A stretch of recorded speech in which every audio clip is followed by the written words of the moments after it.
top pick, number one, Adobe. Adobe, this is brand new. We just bought it for our growth portfolio, our growth clients, and Ernest and I have been watching it for a long time. The stock was way too expensive. It's finally dropped to around 25 times earnings, 4% free cash flow yield, and we said, oh my God, we can buy one of the top 5 greatest businesses the world has ever seen at a very inexpensive multiple here. So Adobe, for those who don't know, it's Creative Cloud is the subscription-based software that it sells. This is an irreplaceable asset. 40 million users, potential users of it to make marketing materials, video games, rendering.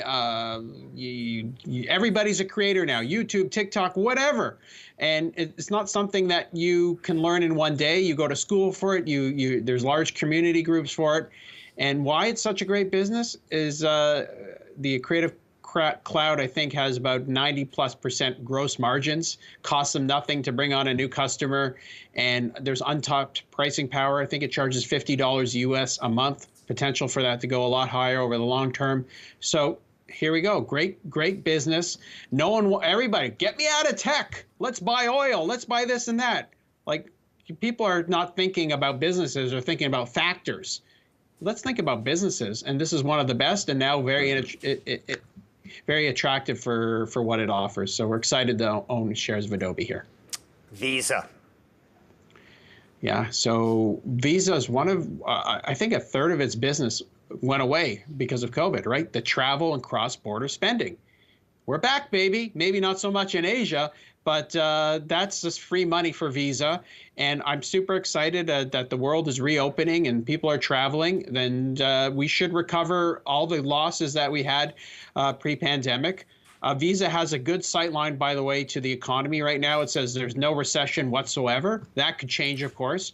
And so still structural tailwinds to the digital economy, people not using cash, but making purchases with their Visa cards. And, chances are, if you're spending money anywhere around the world, you're either using a Visa or MasterCard. So we want to own that stock. You would stick with that one. Yeah. What about the advent of rival payment forms, blockchain? I know that's going to be a slow burn. Nah. There's no rivals right now. There's nothing. There's 2 railroads. There's the Visa Railroad and the MasterCard Railroad, and you got to be on them. Anything could change in the future, but there's no competition. But you kind of a duopoly. Won't eventually governments get serious about regulating the fees? Because small businesses are frustrated in this country and elsewhere with the amount they have to pay.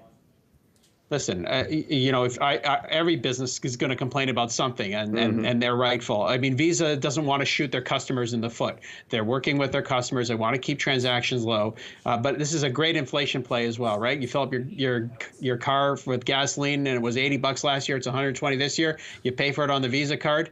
Visa gets a percentage of that. That's a good business to be in. Okay. Let's get on to your final idea, Canadian financial stock, National Bank.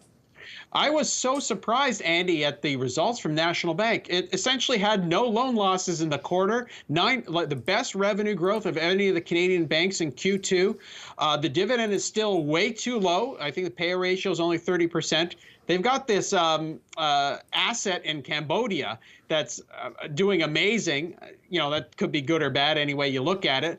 But this is a jewel of a Canadian bank. They've got great exposure to wealth management. They own NBIN, which is the custody business, which assets under administration of $200+ billion.